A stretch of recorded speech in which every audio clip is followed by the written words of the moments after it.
नमस्कार, स्वागत है आप सभी का स्टार न्यूज में और मैं हूं आपके साथ जुबैर चौधरी। वक्त तो चला आपका राज्य आपकी खबरों का, जहां सबसे पहले बात करेंगे हरियाणा की। हरियाणा में ओलावृष्टि से हुई किसानों की फसलें खराब को लेकर सीएम मनोहर लाल ने किसानों को मुआवजा देने की घोषणा की है। तो हरियाणा के कई जिलों में ओलावृष्टि के साथ बारिश से फसलों को नुकसान पहुंचा था। सीएम मनोहर लाल ने फसलों को हुए नुकसान की विशेष गिरदावरी कराने का आदेश दिया है। पंचकुला के एक कार्यक्रम के दौरान सीएम मनोहर लाल ने इसकी घोषणा की। उन्होंने कहा कि इस साल 4 दिन राज्य के कई जिलों में बरसात और ओलावृष्टि हुई, जिससे फसलों को नुकसान हुआ। लिहाजा ऐसे जगहों पर विशेष गिरदावरी का आदेश जारी किया गया है और जिन किसानों को फसलों का नुकसान हुआ है उन्हें मुआवजे का भुगतान किया जाएगा। सीएम के निर्देश के बाद राज्य के सभी उपायुक्त और मंडल आयुक्तों को फसलों के नुकसान की रिपोर्ट भेजने के लिए कहा गया है।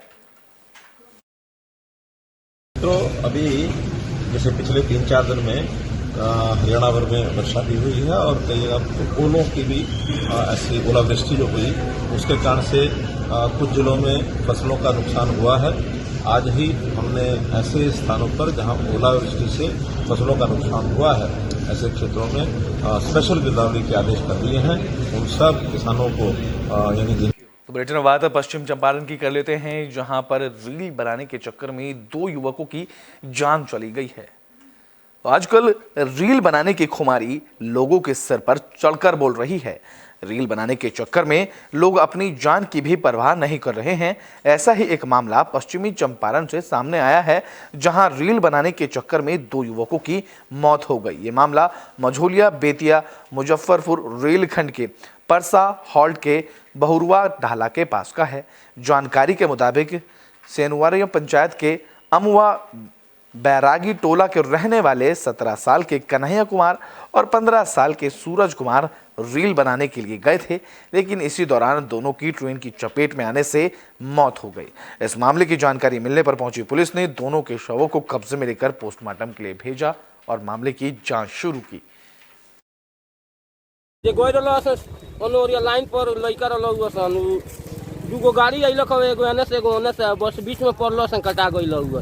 काफ़ी दर्दनाक हृदय विदारक घटना है। 2 बच्चे का ट्रेन से कटकर पूरे तरीके से जो शरीर है वो छत पूरी तरीके से हो गया।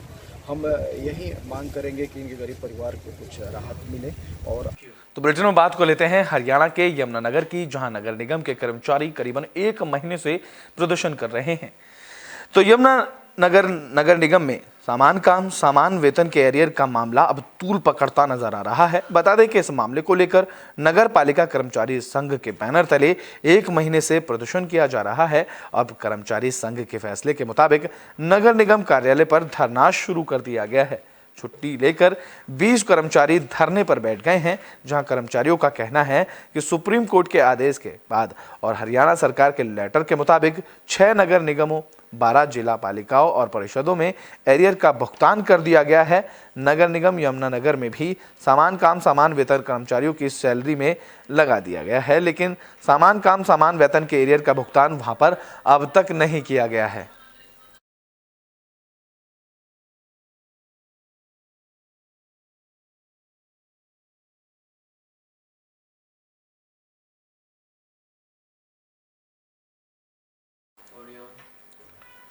तो बुलेटिन में बात हरियाणा के रोहतक की कर लेते हैं, जहां एक मिठाई की दुकान पर फायरिंग का मामला सामने आया। तो रोहतक जिले के सांपला कस्बे में सीताराम हवाई पर फायरिंग और रंगदारी मामले का मामला सामने आया है। बता दें कि इस मामले में राजनीतिक लोगों का पहुंचना भी अब शुरू हो गया है। देर शाम रोहतक लोकसभा से सांसद डॉक्टर अरविंद शर्मा सीताराम हलवाई के पास पहुंचे और उन्हें सुरक्षा का आश्वासन दिया गया। यही नहीं, उनका कहना है कि कुछ लोग हमारे समाज की शांति को भंग करना चाहते हैं, उसे किसी कीमत पर भी बर्दाश्त नहीं किया जाएगा। उन्होंने कांग्रेस पार्टी पर कटाक्ष करते हुए कहा कि आज वह हरियाणा में अपराध बढ़ने की बात कर रहे हैं, लेकिन कांग्रेस को अपने गिरबान में झांक कर देखना चाहिए कि कांग्रेस के शासनकाल में प्रदेश में किस तरह के हालात थे।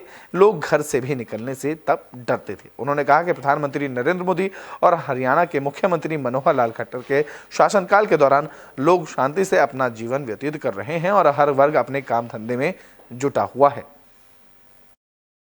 डॉक्टर साहब, पहले तो गोहाना में मातूराम जलेबी वाले के ऊपर फायरिंग करके और वहां फिरौती मांगी गई। अब सांपला में ये बहुत मशहूर हलवाई है सीताराम के नाम से, इनके ऊपर फायरिंग करके और 1 करोड़ रुपए की फिरौती मांगी।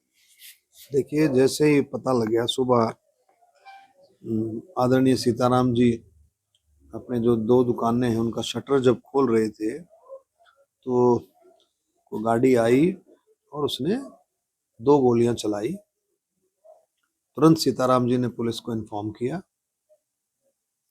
और पुलिस भी बहुत मुस्तैदी के साथ, पुलिस प्रशासन ने पूरा एक्शन लिया। शांति से लोग अपना काम कर रहे हैं। प्रधानमंत्री और सरकार, हरियाणा सरकार के लीडरशिप में बढ़िया काम कर रहे हैं। व्यापारी अपने काम से खुश है, अच्छा काम कर रहा है, हर एक तबका बढ़िया काम कर रहा है, लेकिन उसको डिस्टर्ब करने के लिए इस तरह की जो है ये कार्रवाई है और जिसकी पूरे समाज ने, मेरा ख्याल पूरा सांपला इकट्ठा हुआ, सुबह सुबह ही पूरा सांपला इकट्ठा हो गया था, पूरे व्यापारी इकट्ठे हुए, सांपला इकट्ठा हुआ। तो बेटे बात कर लेते हैं हरियाणा के फरीदाबाद की, जहां पर आईटी की रेड देखने को मिली है। तो फरीदाबाद में इनकम टैक्स विभाग की टीम का एक्शन देखने को मिला। टीम ने करीबन 15 जगहों पर छापेमारी की। बता दें कि सेक्टर 15 में मेटल एंड ट्रेडिंग कंपनी के कारोबारी पीएल गुप्ता और ज्योति स्ट्रिप के मालिक नरेश गर्ग उर्फ पिंटू के घर और संस्थानों पर छापा मारा गया। छापेमारी को लेकर कोई अधिकारी का बयान सामने नहीं आया।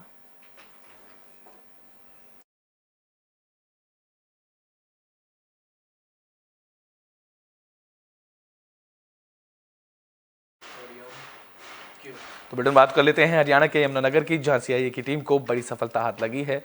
सीआईए की टीम ने एक हथियार तस्कर को गिरफ्तार कर लिया है।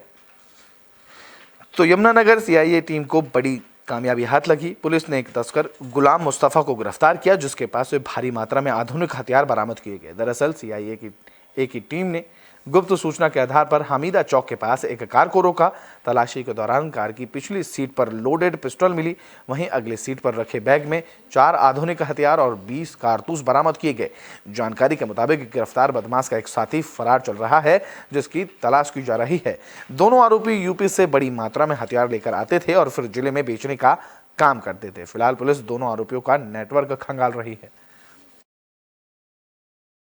ये हमारे CIA 1 यमुनानगर की टीम ने पुलिस अधीक्षक महोदय यमुनानगर के आदेशानुसार और पुलिस अधीक्षक महोदया, अतिरिक्त पुलिस अधीक्षक महोदया, उनके दिशा निर्देशन में एक बड़ी कामयाबी CIA 1 की टीम ने हासिल की है।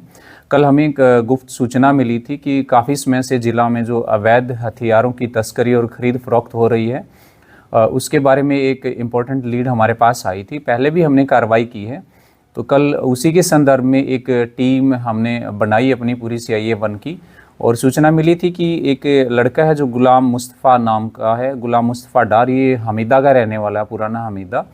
और ये इसका एक अन्य साथी और है जो अन्य केसों में वांटेड भी है। उन सभी के साथ मिलकर ये अवैध हथियारों की तस्करी कर रहे हैं, खरीद फरोख्त कर रहे हैं, यूपी से लेकर आते हैं और यहाँ पर बेचते हैं।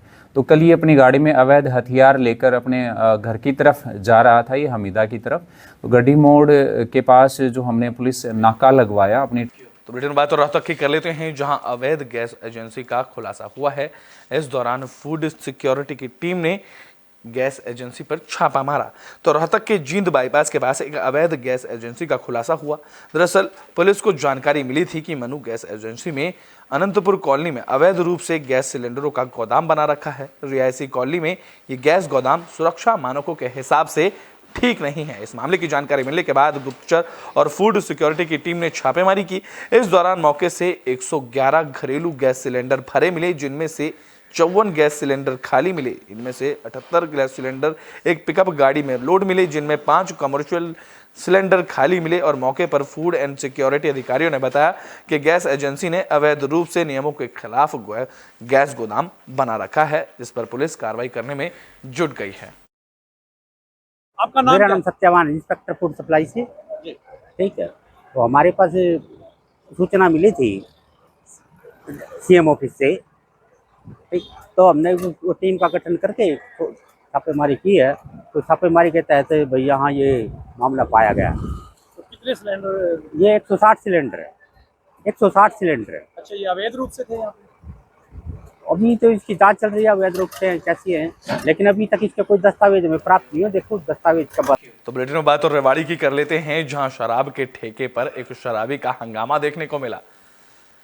तो रेवाड़ी में एक युवक ने शराब के ठेके में जमकर हंगामा किया। शराब के ठेके को अवैध बताकर पुलिस की मौजूदगी में ही ईंट मारकर कई शराब की बोतलें युवक ने तोड़ दी, जिसके बाद पुलिस ने आरोपी युवक को हिरासत में ले लिया। आरोपी सतबीर का कहना है कि नियमों के मुताबिक शराब का ठेका खुलने से पहले वहां के पार्षद, विधायक और सांसद की अनुमति लेकर अनुमति देने वालों का ठेके के बाहर नाम होना जरूरी होता है। किसी भी ठेके के बाहर ऐसा नहीं लिखा, इस वजह से ये ठेका भी अवैध है, इसलिए उसने ठेके में तोड़फोड़ की। पूरा ऐसा मामला है कि ये नया गांव का तो रहने वाला सतबीर सिंह है, जो अपने आप को सामाजिक कार्यकर्ता बताते हैं। कल ठेके पे भी आए थे, वो उनको बता रहा था कि भाई ये अवैध ठेका है, तो उन्होंने ये उसको पहले भी कही थी कि भाई आप जाकर हमारे विभाग से पता करो कि अवैध है, कैसा है। हम तो अवैध से अपने ठेके ले रखे हैं, परंतु आज दोपहर में ये आया है, उसने आकर इस पे ईंटें मार दी, उनको नुकसान हुआ है, उसको काबू कर लिया। जैसे भी जो कार्रवाई बढ़ेगी उसके तहत हो जाएगी। और अब विभाग को इस संबंध में तो बुलेटिन में बात कर लेते हैं पलवल की, जहां टीबी को लेकर जागरूकता कार्यक्रम का आयोजन किया गया। तो पलवल में स्वास्थ्य विभाग टीबी मुक्त जिला बनाने की दिशा में काम कर रहा है। इस कड़ी में नागरिक अस्पताल में टीबी के लक्षण और रोकथाम के लिए जागरूकता कार्यक्रम का आयोजन किया गया, जिसमें पार्षद भी मौजूद रहे। इस दौरान टीबी के लक्षणों के बारे में लोगों को बताया गया। तो वहीं नोडल अधिकारी संजय शर्मा ने कहा है कि अगर किसी भी युवक को 2 हफ्ते से ज्यादा खांसी होती है, लगातार बुखार रहता है और रात में पसीना आने के अलावा उसका वजन बार बार घटता रहता है, तो उसे टीबी हो सकता है। इस दौरान टीबी से बचाव की जानकारी भी लोगों को दी गई। पार्षदों से टीबी के बारे में कैसे फैलता है, क्या लक्षण है, क्या स्टिग्मा नहीं रहना चाहिए समाज में, इस तरह की जानकारी उन्हें प्राप्त करी। क्या टीबी के मरीज को बेनिफिट दिए जा रहे हैं, जैसे 500 रुपये की स्कीम है उसको पोषण की, आशा को है, इन्फॉर्मेंट को है 500 रुपये, ट्रीटमेंट पे उसको दिए जाते हैं। या जो निक्षय मित्र बनाने के लिए भी उनसे एक अपील करी कि आप ज़्यादा से ज़्यादा टीबी के मरीजों को निक्षय मित्र बनाएं, जिससे कि जो गरीब तबका का मरीज है उनको न्यूट्रिशन वो मिल सके और जिससे टीबी के मरीजों का इलाज अच्छी तरीके से हो सके। दूसरा, ग्राम पंचायतों को टीबी फ्री मुक्त पंचायत करने के तहत भी उनको जानकारी दी गई, जिसमें हम सभी सिलेक्टेड 30-32 ग्राम पंचायतें हमने सिलेक्ट करी है, जिसमें पिछले कई साल से तो टीबी का मरीज नहीं है और है तो कुछ 9 पैरामीटरों के आधार पर उसको टीबी फ्री पंचायत घोषित करें। इसमें मेन सबसे ज़्यादा काम रहा हमारा ही डिपार्टमेंट का कि एक गांव पे 1000 की पॉपुलेशन पर 30 सैंपल कराने थे, वो हम सब करा चुके। तो बुलेटिन के आखिरी में बात बिहार के नरकटियागंज की कर लेते हैं, जहां नेशनल एंटी करप्शन की तरफ से कार्यक्रम का आयोजन किया गया। तो पश्चिमी चंपारण के नरकटियागंज में national anti corruption and crime control bureau ने कार्यक्रम का आयोजन किया, जिसमें अनुमंडल पुलिस पदाधिकारी जयप्रकाश सिंह ने शिरकत की। संस्था के संस्थापक और अध्यक्ष रविकांत उपाध्याय और स्टेट प्रोग्रामिंग सचिव अजय नाथ मिश्रा ने अनुमंडल पुलिस पदाधिकारी को सम्मानित किया। इस दौरान कई अहम मुद्दों पर चर्चा भी की गई। आपका राज्य आपकी खबरों में भी के लिए बस इतना ही। देश और दुनिया की तमाम खबरों के लिए देखते रहे एबी स्टार न्यूज।